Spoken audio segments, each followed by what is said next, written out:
can see my... yeah, that's literally what the first thing I'm gonna say, is that I can see my pair of black boots in front of a dehumidifier in the back. I should take care of my background sometime, you know, just a bit more.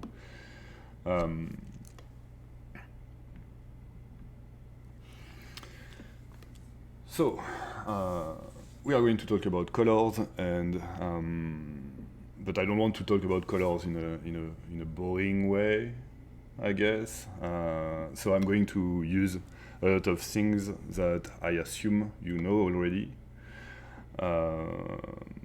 and see how we can use those things that you know to apply them in a way that is just efficient in your work.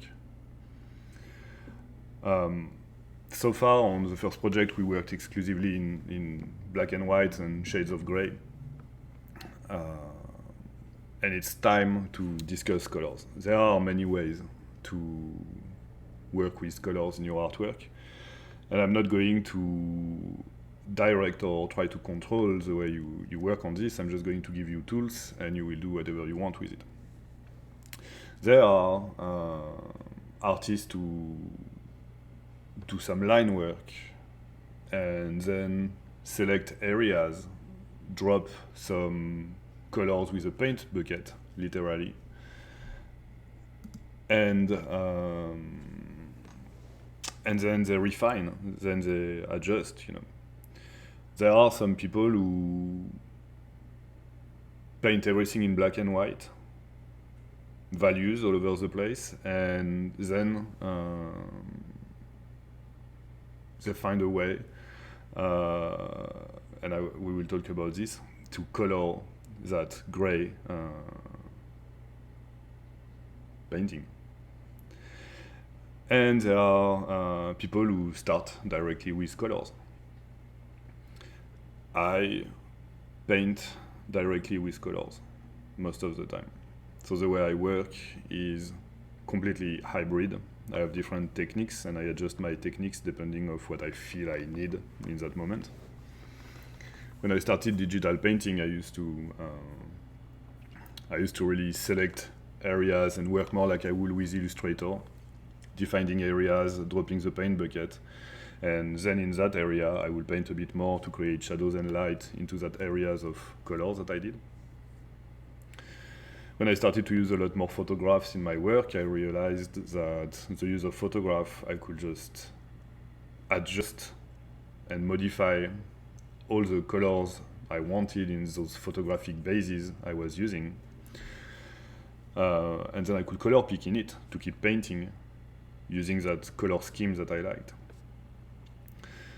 When I learned about the layer mods, it created a lot of accidents when I was using them, and I was just, through those accidents, manipulating the mods, I found some color systems that I liked.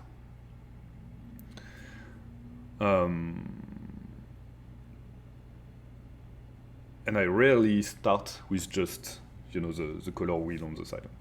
Anyway, I'm going to share my screen and we are going to talk about that with a screen share. Once I actually manage.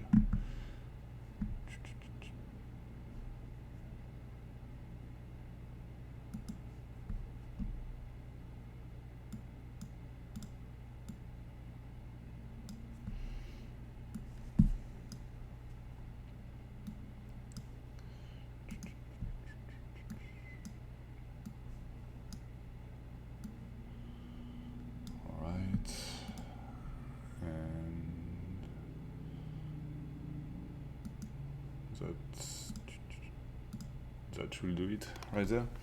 You should be able to see my screen. Everything should be working.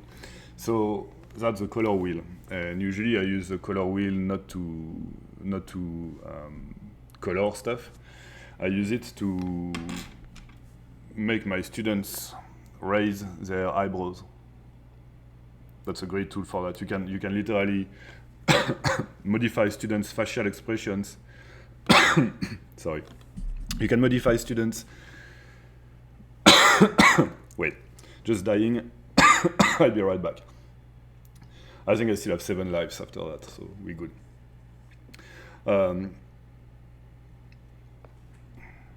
Am I alive? Yes.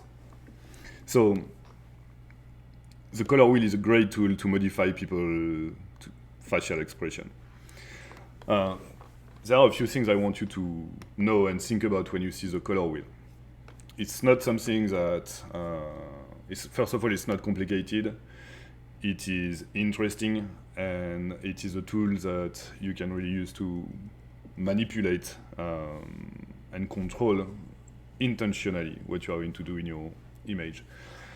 On that wheel, there are obviously, am I going to explain that? I mean, there are the primary colors. If you mix the primary colors, you obtain the secondary colors. I'm not going to give a color wheel class, but what I like to talk about when we talk about applied color system is what we call the complementaries. Okay.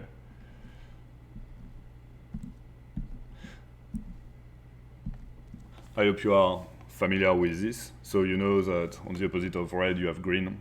On the opposite of bluish, purplish, you have orange. On the opposite of blue, you have orange, really, like that. And those complementaries allow you to create in harmony, still, by preserving some kind of color system harmony. Create a system where you have one main color, and then one color that contrasts a lot with the rest of it. And if you remember my class about composition, when we talk about contrast, it's a composition tool to attract the eye of the viewer. So those complementary colors are very, very useful. To give you an example of how it can be used, same thing, you are painting a scene at night, in the dark, everything is bluish, darkish, and there is a house, or there is a fire somewhere in the distance, and you are using that orange. It comes, it contrasts, and you have both of your main narrative elements that come simply expressed through color. So you have the night, you have the mood, all in that dark blue, and you have that focus point that is narratively important, showing into your painting with the yellow, all right? And you can do the same with a big forest, green forest, jungle type, with a red bird. That red bird is the complementary color of the forest. And you can go on like this, to just create that contrast in harmony. In harmony because it's inside the discovered rules of color theory. I'm learning a lot of music right now. And when you dive into music theory, you realize that music is not made after the theory, it's the theory that tries to understand why some things work and why some things do not work. So the theory is more like observation of what works and making deductions and understanding inside systems and explaining why some of those things work. So that's the same with color theory. Am I making sense with all this so far? So that's the look I want you to have on, just wait, sorry. That's the look I want you to have when you consider color. One of the biggest mistakes you can do when you use color is to behave like a child. Don't behave like a child. Well, that's a big conversation. The child within you is important, but that's another class. When I say don't behave like a child, is that I want you to have more mature reflex when you think about colors. You could literally sit down in front of a painting and paint the sun yellow, the grass green, the brick house with red brick stuff, the tree will be like green and brown, and the sky will be blue. Okay, you could do this, but that will turn awful. It will just be you throwing your, not what you see, not what you observe, not what you have grown to observe through your life. It will just be an application of what you think you know. And the child in you is excused when at 3 years old you make those little drawings that are oversimplified in shapes and in colors. But the more you have lived on this earth, the more you know that depending on the color of the sun in the sky is not always blue, and the sea is not always blue either. And the grass changes colors all the time depending on the seasons and depending on the mood and the atmosphere of things. Right? And so you have to accept accept this for good and forever, really, that you can't really apply one simple color to an element just because you think grass is green. Grass can be any colors. All right, look at the grass, if there is a massive explosion, and how much the light, the red and orange light, will just color the entire scene. You need this because you need that complexity. And complexity is important because the more you complexify something, the more subtleties you can express through your work. And the more subtle it is, the richer it can get. And the more interesting it is to look at. Less is more, this is also true, and sometimes those two concepts are not paradoxal. So I'm going to show you an example of less is more. You could literally paint a landscape with just one color, and maybe a complementary color. That's less is more right there. You say a lot more with less colors. But yet, this will show an understanding that is a bit more complex than the sky is blue, the grass is green, and the sun is yellow. I think you get the idea. I hope you get the idea. Where I'm going with this is that I'm going to invite you, when you work on your color pieces, I'm going to invite you to choose one main color. I want you to decide what's the main color of your work, instead of trying to put colors everywhere. Choose one main color, and then that main color should be your primary focus, right? And then once you have this, take it from there and take small steps aside of it. And you can add a complementary color somewhere for a good narrative contrast. Or you can expand on that color and change the saturation of this color. And you can move just a little bit aside on the color wheel. So if your main color is yellowish, you can push some elements toward orange and some element towards green with a strong complementary color that would be purple. Do not explode all over the place. Do not think, oh, I'm working in colors, I'm putting colors everywhere. And obviously there are a lot of artists who do very, very colorful work, with a lot of colors coming into the picture. I'm just thinking about Miyazaki work, for example. And yes, Miyazaki, for example, is an artist who will put all kinds of colors into one frame in his movies. But at the same time, they have harmony.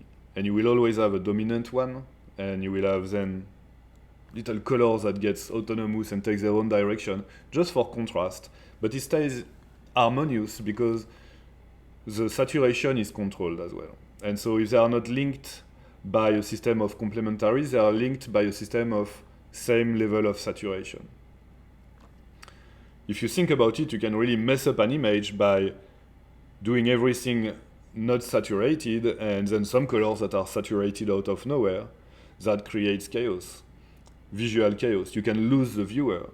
But if you use it well, you can also desaturate a lot of things and saturate one element that creates that contrast, that puts that narrative accent on narrative elements that you want to accentuate. Okay? So, like everything, colors are complex. Very complex. it's always funny for me when someone asks, what's my favorite color? I can't answer this question seriously because as artists we all know that colors, our perception of colors and our appreciation of color changes and fluctuates depending on other colors in context around that colors that we look at. So I cannot say I dislike one color and I love another color. It would be absurd. It just depends on the context of this color and what other color juxtaposes this specific color. But I'm talking and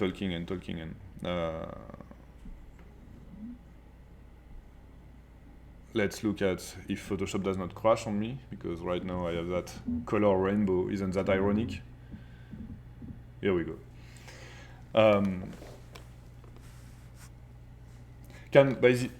I forgot to ask, but welcome everyone in the chat on stream. I hope the quality is alright. I hope you can hear me well and that it's not lagging or anything. We have a portrait of a friend of mine that I did, and I painted this piece in color, but I turned it into black and white for the sake of this demonstration. And we are going to just look at different ways with Photoshop. And again, let me say again that this is really an introduction to color. So basically, I'm chit-chatting about color right now and seeing what we can do with Photoshop when it comes to colors. And I'm going to paint a spot of massive pink like this. The reason why I'm doing this, it's not to show you what is right and what is not right, it's to show you what Photoshop allows you to do as a tool to manipulate colors the way you want to manipulate it.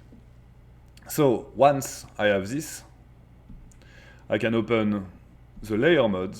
So okay, I'm on a separate layer. I can open the layer mode. And depending of the mode that I use, and I will not give you a class right now about layer modes, you are supposed to know that from digital foundation classes. But when you go through the layers, through the layer modes, you see how that pink is interacting with the image in very different ways. So once you know this, and once you know that with using the adjustments, so the adjustments is, there are Photoshop tools that you can use to adjust things. It's pretty self-explanatory, right? People say that Photoshop is complicated, but really, like, everything is self-explanatory. So if I go to the adjustments, if you don't know how to find the adjustment, if you go to Window, remember that Window is like your shop. You can go and select whatever you want and make it active in your workspace. So you can select the adjustments and check it so your adjustments are here. And I'm going to use hue saturation. And I'm going to mess with that pink. To mess with that pink, also a reminder that with your finger on Option on Mac, I don't know what it is on PC, but you made the choice to use a PC, so that's on you. Joke. So with your finger on Option, if you're a good Mac user, you clip that adjustment layer to the layer you want to adjust. This way it will affect only this specific layer. And when you are in the adjustment hue saturation, you can modify the color the way you want. You can modify the hue, you can modify the saturation of it. And you can modify, see that the saturation adjusting.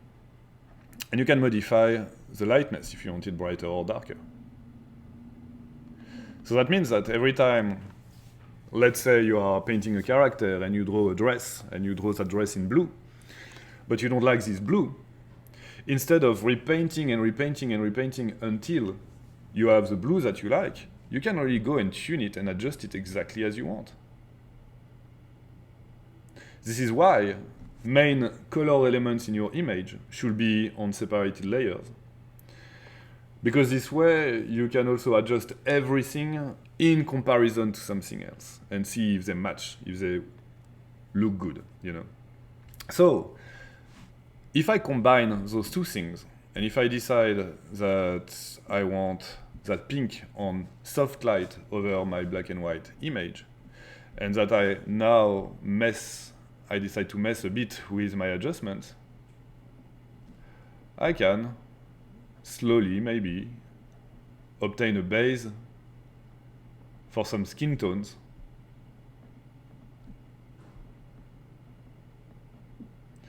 that I will like. And I will reduce... I don't know what I'm doing, by the way. I'm just talking, but, you know. And I will reduce the opacity of it, play with it, see how it works, and be like, okay, this is great, works great. I have a base, all right? And don't do what I do. Okay, I'm going back to this, painting it all over. Another important tip right there is that when you paint, and we will talk about this a bit more later, I'm just throwing thoughts at you, so I hope I'm not confusing you by going in every direction, but I'm going with my thoughts. You know, I always tell you to start with a gray canvas. When you paint with colors, it's a good idea to not start with a gray canvas, but think about your canvas as if it is a traditional painting canvas, and you should prime it, and then you should have a first layer of colors instead of just gray. You could have a first layer of, depending on what you are painting. If you are painting a desert scene, maybe, you know, start with a yellowish, orangish first, white, lavish base to paint on it. So that's kind of what I'm doing right now. It's far from perfect, but that's the first layer of color. Another thing is that when you start playing with the adjustments and when you start putting layers in different layer modes, one will usually not be enough. And I'm going to keep messing with this and see if I put more of those and until I find something I like, really. See, right now this is interesting, but this is messing up my values because I'm on screen mode, so I'm going to explore other stuff. Hard light. I kind of like this linear light right there. By the way, again, when I say I don't know what I'm doing, I really mean this. I do not work this way. I'm showing you some stuff that you can do, but that's not the way I work.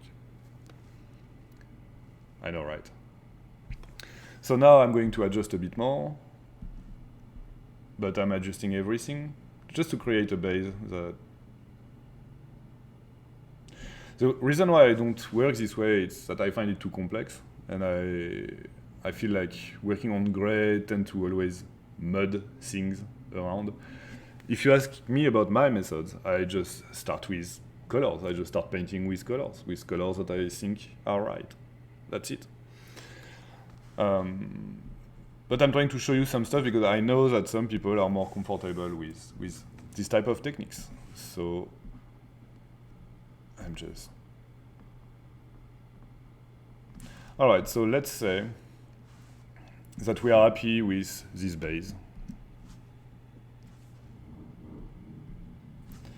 I'm going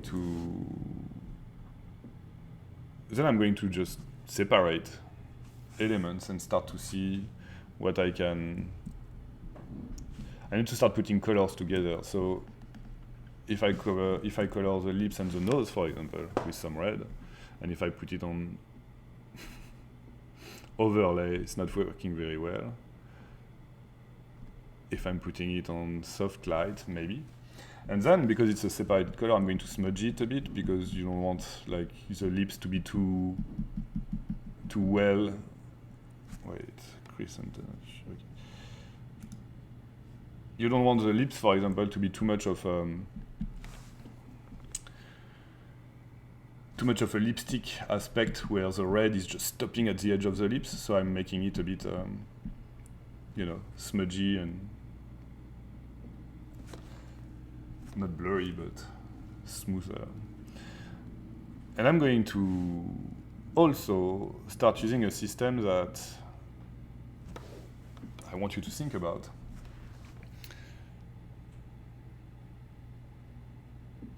In a second, I don't want to confuse everyone right now, just yet. I want you to think in terms of warm and cold as well. So you see, with the same technique, I'm applying some colder.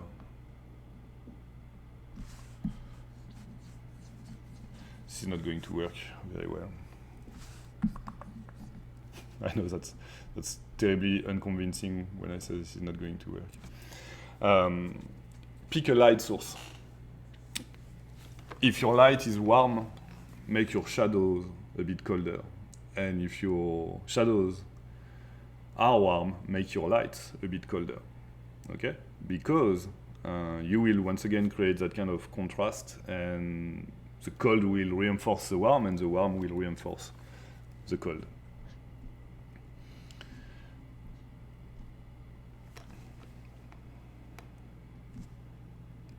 So this is a process that I do not, especially, and I went into this class with the serious open decision to tell you about this while telling you that this is not what I do. I just want you to see how it can work, but I find it often a bit tedious, and also, and that's probably because I have a more traditional background, but I find it not instinctive. I find it, I don't know how to talk about this. I just don't find it, it's not intuitive for me at all. And I end up adding layers, changing the modes, adding some more, changing the modes over and over. When I paint it in colors, this is what I do. You know, I look at the reference and I try to see what color is in there, and I apply it. And this way we have something that is a lot richer and a lot more complex than what I'm trying to do right there with the layer mode, slowly. And I can tell you, like, you know, I could get there, I could get to a place that I like, but this is not the way I like to paint. I like to observe anatomy, angle, angles, proportions. I like to observe and try to make it happen. And that's the same with colors. I like to observe and try to get it right and then apply the right colors. You don't know many people who will paint an entire painting in black and white, and then on top of it will like reopen the color tubes and start to paint colors on their black and white painting. That's not really how it works, you know. No, you pick the color and you apply it. So in this image, if we start taking some of the colors that I'm using,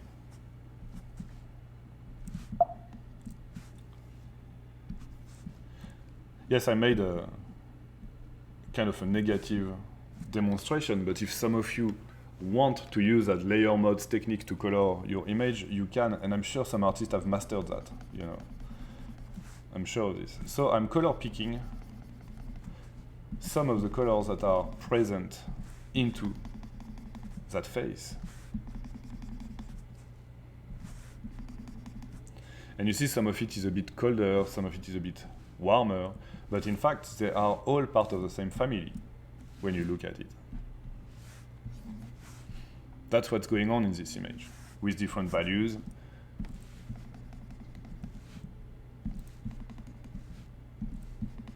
But this is a spectrum that is happening on this face, and yet you can see that contrast right there.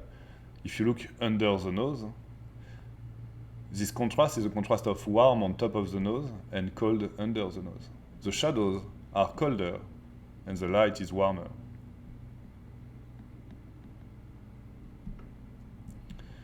So, if you have any questions, by the way, like, do not hesitate. Same thing in the chat. Like, if you are following on Twitch, do not hesitate to ask anything if you want to.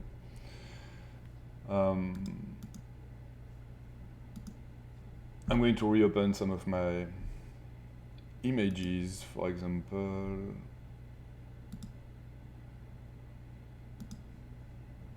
I'm going a bit random, but that's the cover I did for the role-playing game Dune. If you are or not familiar with it. But you see what I talked about with color wheel at first? And if you go with a reddish, orangish, they are opposed to some more greenish, coldish, radish. And you have this happening in this image already. You have warmer stuff opposed to greenish, colder stuff, right there. And inside the warm, you have colder stuff, and inside the cold, you have warmer stuff. I manipulate the mood with this to make sure that everything contrasts in shapes, in details, in colors, in my composition. So there's a funny... No, I'm not going to talk about that. This is client work, and I don't know if I can... Hey, did I tell you about this great secret? Oh no, never mind.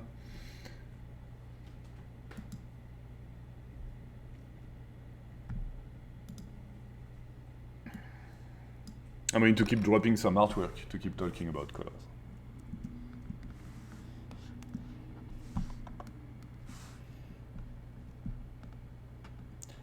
You see that system of cold and warm, that contrast, the complementary colors. But if you look at the image itself, it's almost all the same color. It's almost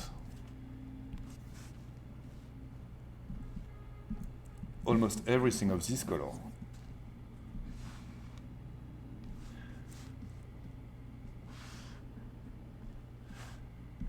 With just the blade itself, no pun intended for the readers of some dark fantasy writers. The system of this image is nothing else but this. If you look at the color wheel,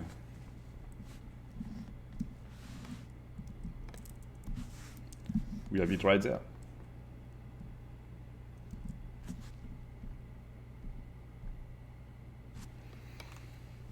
I hope I'm not going too all over the place. We already established that I'm dealing with a brain that goes all over the place. And this is why sometimes I purposely go back to points that I make to over-explain some of the things I do. We are going to keep looking for a second at images we already looked at. This one. And again, I'm sharing my own work because, I don't want to share the work of other artists. That could be...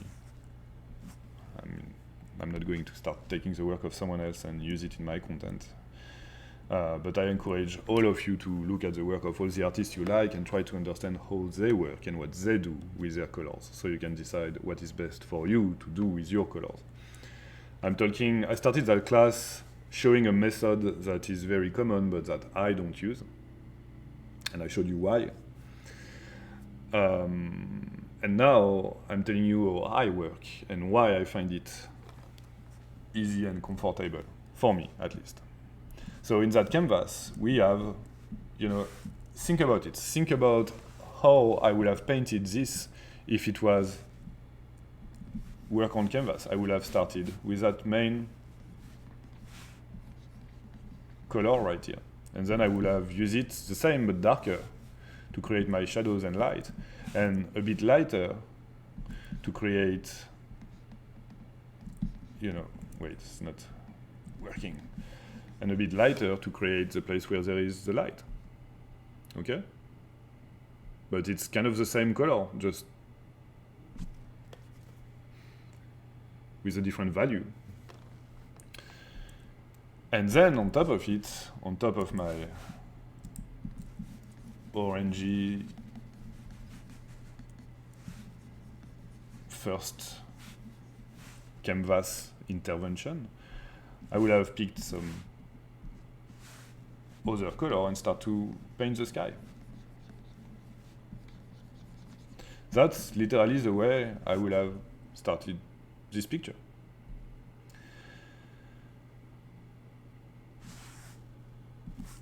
And then you decline. You know, obviously this work is lots of photo bashing, lots of coloring, and I used the colors that was contained in the photo bashing images I was manipulating. Just to give credit to what I use, those images come from the website photobash.org. I think they went to photobash.com now, where you can buy a lot of photographic assets that you can use. This way you don't have to steal the shit you use to make money. In the middle of this, there was one element that was fundamental in the narrative. It's that door. This image is actually called the blue door. You see why? So that's a contrast right there. That's a complementary contrast that I'm using to make sure you don't miss that door right here. My point is that your color system is not about coloring like you will color a color book for kids. That's not what it is about.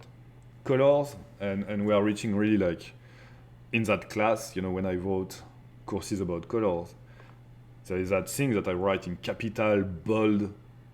Colors is not a secondary element of the work, like, oh, I did everything, I just have to color it. It's not a color book. That's not what it is. Color is an essential tool, an essential element to use, a full aspect of what you are building and the narrative you are building that should be used to talk. It should be used as one of your language as well. It's important. So right there, I'm using colors not to just try to put the right color when I think it belongs to make the scene look good. I'm using color to push my narrative. I'm manipulating colors to express the things I want to express the best I can. And if we go back to this image, this is the same thing that is going on. This entire image is a lot about that red blade.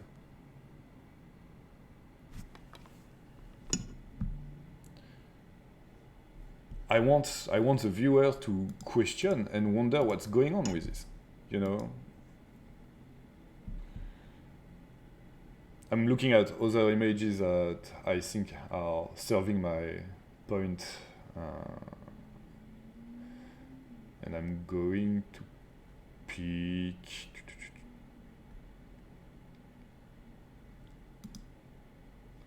another magic card that I did for.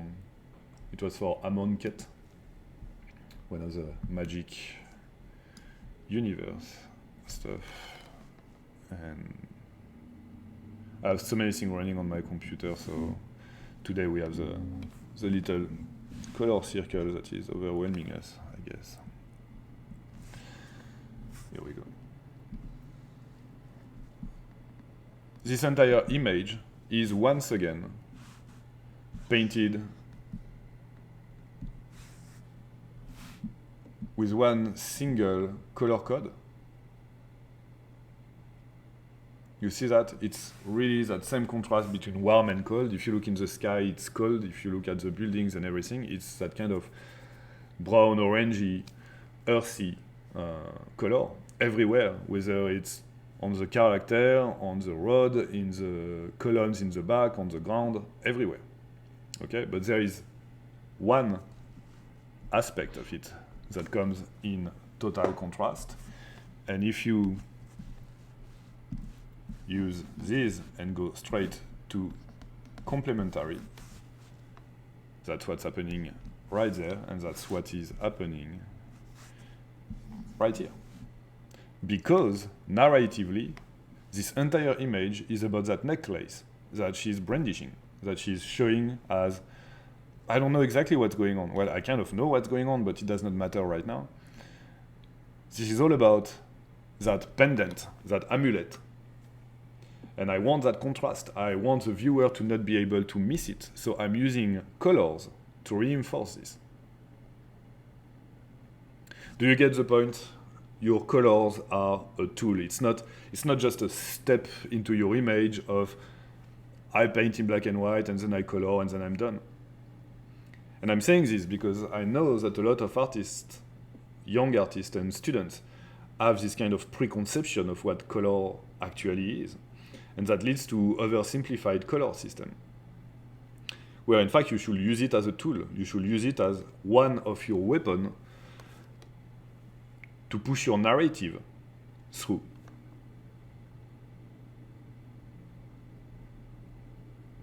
Are we good with that? All right, let's have a row of questions, if you have any, whether it's students in class or people who are following the stuff I'm saying in the chat.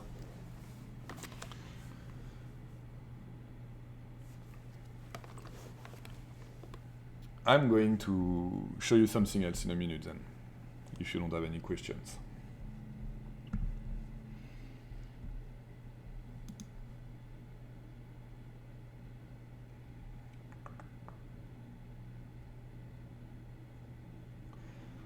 Are there any good books on colors? Yeah, I think there are. I'm sure there are. See, one question and I die again.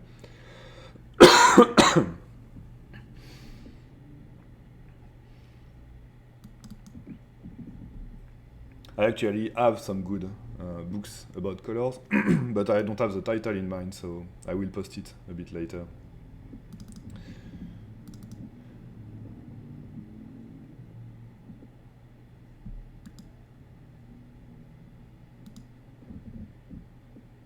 One of the things I like doing is using, that's another tip, okay? All right, so let's put a, let's put a wall in between all the shit I said so far, and let's talk about something else. I like using colors from photographs with a color system that inspires me. So, and I'm looking for it right now. I really just want to use some materials that I can use because I own it and bought it. I took a lot of photos myself as well.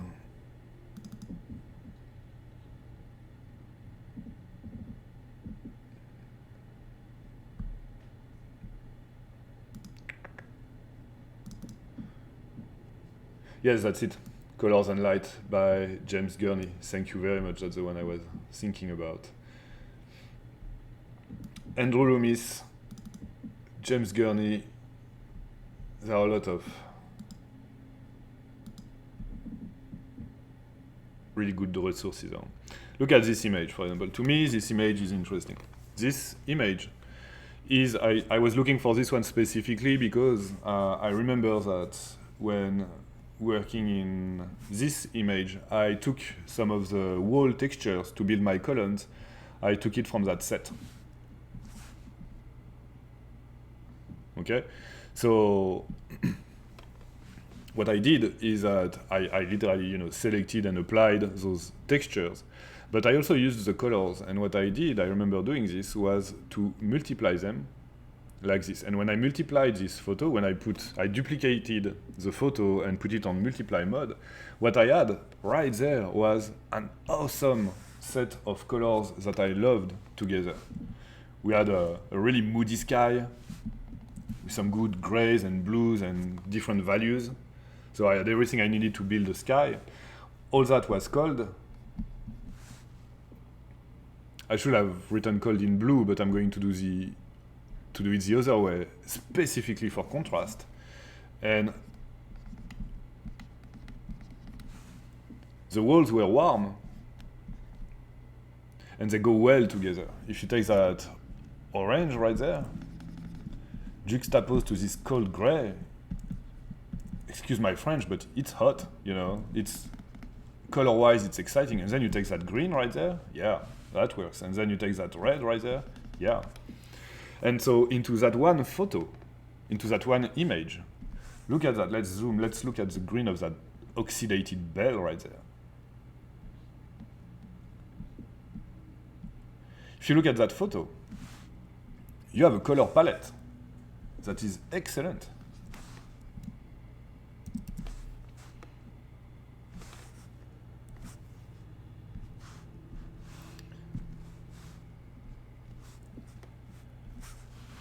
And that you can use. So instead of trying to guess on the color wheel what colors go well together, it's very, very useful to just take a photograph, look at those colors and be like, whoa, those colors are inspiring for me. You can do that on Google, you can do that everywhere. Like, those colors are inspiring, and use them to paint in your artwork. Because instead of trying to guess, you can contemplate images that have a system that works together. And when I tell you, do not paint things just because you know that's supposed to be the color of things, we know that this mountain, we know it's green. But if I color pick into that mountain, this is not green at all. This is not green. There is no green in that. So we know it's green, but it's not. Am I making sense with that? Oh, some green. Some green is showing up when we get closer. I was going to ask, because I know we talked about this a while ago, but like, how would you do depth with this then? Because, like, for example, like with colors like this, because as you could see in that photo, like it wasn't like that shade of green like you would normally think like to darken. Mm-hmm. It's more like that kind of really like desaturated bluish kind of color. Yeah, so that goes back to when we talked about depth into the artwork. Goes back to what we talked about when we discussed atmospheric perspective. There is a logic to this. The more distance it is, the more distance there is between the viewer and some elements that can be far away in the background, the more you lose contrast. So it desaturates. It's about air particles. It's about the fact that there are air particles between you and the element in the distance. And these air particles have a blue color. And I hope this is scientifically accurate. If it's not, well, never mind, it works in painting. But that blue hint that you have in the distance, it's because of the amount of little air particles, blue air particles, that there is between you and that element. And so it will give that blue taint on things in the distance. And you can look at it in real life, or look at paintings, and you will see a lot of painters who put a bit of blue, grayish blue in everything that they paint far away in the distance. Where I'm going with this is that by using those different techniques of observing photographs, taking photos yourself of things that you see in life, and using photos as color palettes, you are slowly going to teach yourself what works and what does not. You are going to train your eyes. So you can learn color theory. You can understand that primary, when you mix them, they make secondaries. You can understand what complementary colors are. What is warm, what is cold, how they interact. You can understand all this. It's really pretty simple. Once you understand this, you can go in a way that is completely unnatural, which is using weird layer modes to put color on a black and white image. Or you can try to understand color systems and just paint with it. We are in 2023. We have computers who are doing all those things for us. AIs are now putting just the right color in the right place. But AI was trained on the accurate eyes of artists who observed the world. What works and what does not. And we go back to those rules about colors, if it makes any sense. And so I really encourage you to use the world or photographs of the world as color palettes. So if you are painting a scene, let's go back to this. Or no, not this. Where is it? Here you go. If you're painting a scene somewhere in the desert or in the forest or wherever, look at photos of different moods. Look at the way the time of the day modify your color schemes. Look at someone who is wearing a blue, desaturated blue dress, and you paint that character in a room that is lit by a candle. That blue dress will look more orangey. It will get warmer because of the color, the warm color of the candle. And you take that same dress and you go to the aquarium, and you will see how much the blue lights of the water tanks are going to make that dress actually more blue than it is. Making sense with this? So context, light, is really, really affecting your colors. And you can understand it, but I also want you to train your eyes by observing. Like, my desk is white. But if I was to pick a color to paint that desk right now, I would have to think about it. Because it's definitely not white. The same way a character that is laughing, if that character is laughing at a birthday party outside, where kids are playing and the sky is blue, the teeth of that character will have a different color than the teeth of that character if he is laughing because he is summoning the apocalypse and everything is red. You cannot paint the teeth the same color because they are one color in a very different context.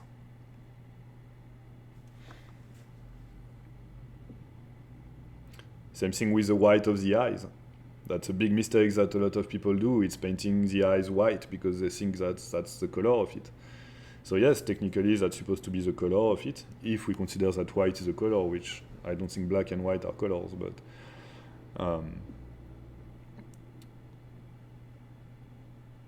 the eyes of your character, depending of the mood, the level of shadows and light, and whatever is the light source, it's going to change. It's going to change. So once again, the answer to everything is into observation. The same way it is in anatomy, in composition, in design in general.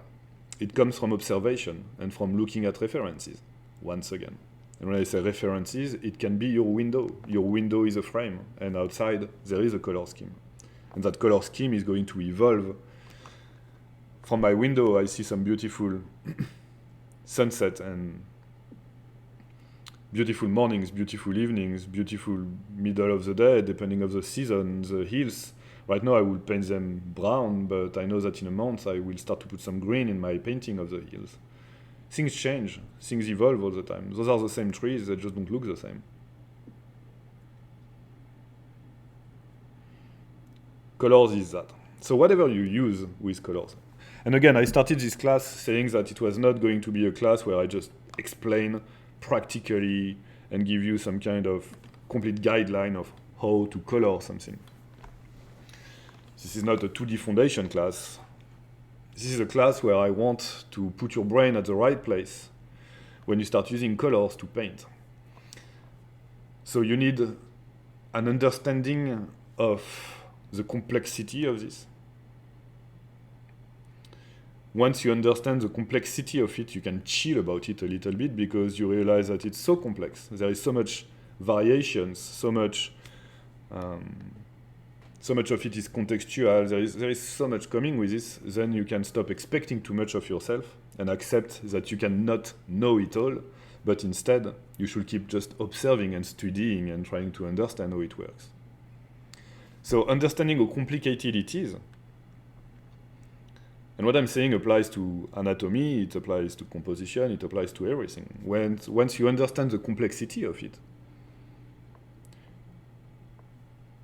you can be nice with yourself. You can lower your expectations because you know you are dealing with something that is really, really big. And so,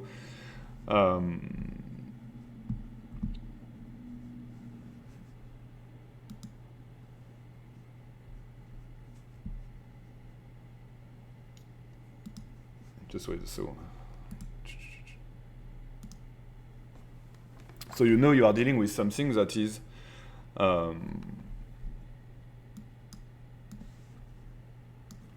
you're dealing with something that is too much to be completely understood. So therefore, that keeps you an explorer, and therefore you don't put yourself under pressure. So when it comes to color, that's the same. You're just an explorer. You are curious. I invite you to look at how it works. Look what kind of colors you like. Look at the work of other artists. Look at the work of, not the work, but look at what you see in nature. And observe the way you do things too. And that's going to be the final words of this, but also observe the way you do things. Because the world can be, I mean, that's a bit of philosophy right there, but the world can be, if the world is a stable reality, we all look at it through our own personal eyes. And one of the things that makes you an artist is that you may be looking at things in a different way than a lot of other people do. And you may do things, you may notice things and do things differently a bit. So your eyes, listen to them. I know that's absurd, but listen to your eyes in a way. Listen to the way you perceive things and look at the way you do colors. I know that, dying for the third time, I know that colors were very, very, very complicated for me at first.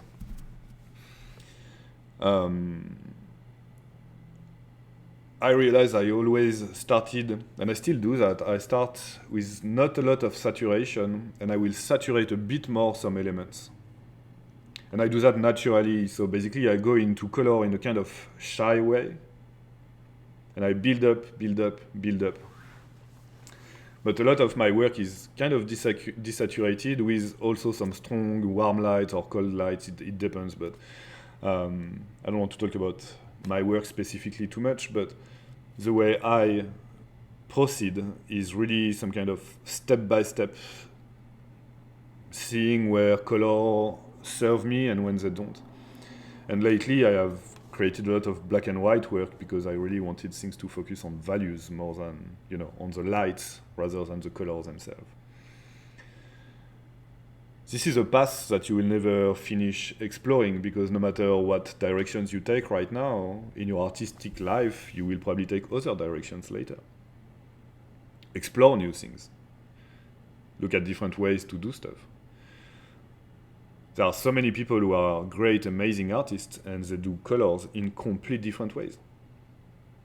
So there is not one good way and one bad way. There are so many ways, and I want you to take that exploration path about colors.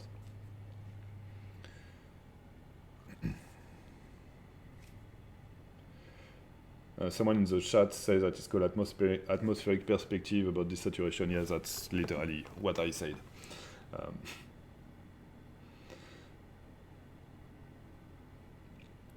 Does anyone have any, I almost asked, does anyone have any colors about it? Does anyone have any questions about it? I hope that helps, and I hope that the class that is just a bit aside from the usual color theory class I could give students. My goal is to talk about your approach more than, than again framing exactly what you should do. If you don't have any questions, I'm going to disconnect the stream, stay with my students for a minute, and that's, yeah. Let's do that.